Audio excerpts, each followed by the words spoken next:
Thank you वाचस्पति। दिवाकर गोडियाल पौड़ी उत्तराखंड से यहाँ पर आए हुए हैं।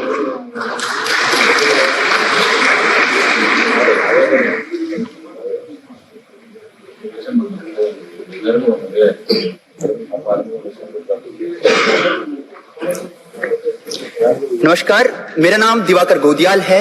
मैं उत्तराखंड देवभूमि से राष्ट्रीय युवा संसद में यहाँ प्रतिभाग कर रहा हूँ। मैं सर्वप्रथम तो मेरे सम्मुख उपस्थित आप गणमान्य एवं मेरे युवा साथियों, आप सबका भूमि की ओर से हार्दिक अभिनंदन करता हूँ। दोस्तों, आज जिस विषय पर कहने को मैंने चुना है, देशभक्ति और राष्ट्र निर्माण। देशभक्ति। बीते 2 दिनों में हम लोग जिस स्थान पर रह रहे हैं, वो स्थान हम सब के लिए राष्ट्र का प्रतीक बन चुका है। मैं कहना चाहता हूं कि इससे बेहतर राष्ट्र एकता का अनुभव क्या हो सकता है, जब एक त्रिपुरा का युवा, एक राजस्थान का युवा, एक जम्मू कश्मीर का युवा, एक केरल तमिलनाडु का युवा, उत्तराखंड के एक युवा से दिल्ली में मिलता है और इस तरह मिलने का प्रयास करता है जैसे कि हम लोग 2 दिन पूर्व नहीं बल्कि कई वर्षों से एक साथ रह रहे हो। मैं कहना चाहता हूं कि आपकी यह भावना और इस देश के कई लोगों की यह भावना ही इस भूमि को, इस भूखंड को भारत बनाती है। मैं कहना चाहता हूं मेरे दोस्तों, मैंने देशभक्ति पर बचपन में एक कहानी पढ़ी।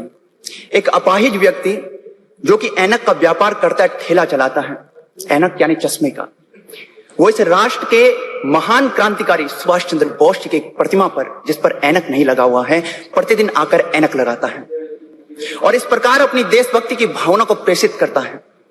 मैं कहना चाहता हूं कि हम लोगों को देशभक्ति की भावना के इस आयाम से और राष्ट्र की रक्षक, राष्ट्र के सैनिक के जज्बे तक अपनी देशभक्ति को तय करना है। मैं कहना चाहता हूं मेरे दोस्तों, इस राष्ट्र के निर्माण के संबंध में मेरे विचार इस राष्ट्र की भौगोलिक और सांस्कृतिक विविधता के संबंध में मैं उसके विषय में रखना चाहता हूं। मैं दर्शाना चाहता हूं कि इस राष्ट्र की भौगोलिक और सांस्कृतिक विविधता इस राष्ट्र की निर्माण में कितनी अहमियत रखते हैं।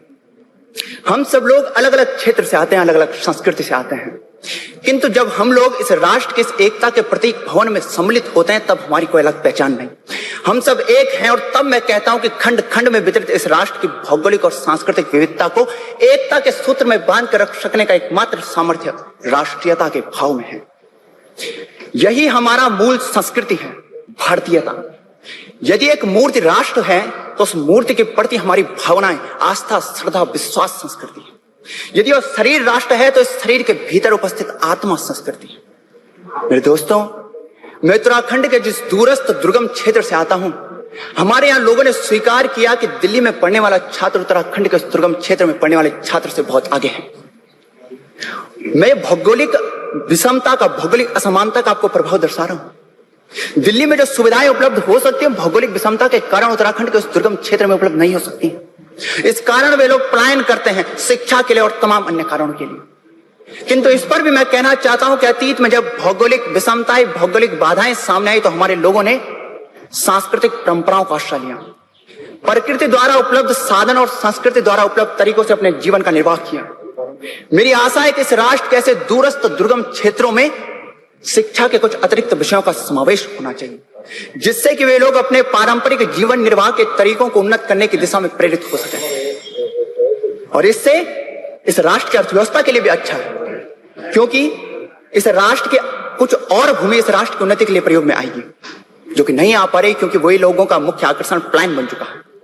मेरे दोस्तों, मैं अंत में कहना चाहता हूं कि इस राष्ट्र की भौगोलिक और सांस्कृतिक विविधता की एकता ही इस राष्ट्र की आत्मा है। भूगोल यदि स्थान से स्थान को जोड़ता है तो संस्कृति व्यक्ति से व्यक्ति को। और मैं कहना चाहता हूं कि इस राष्ट्र की भौगोलिक और सांस्कृतिक विविधता को एकता के सूत्र में बांध कर रख सकने का सामर्थ्य जिसमें होगा, वही हमारा चक्रवर्ती सम्राट होगा। मैं कहना चाहता हूं, बहुत बहुत धन्यवाद। धन्यवाद दिवाकर। समरजिता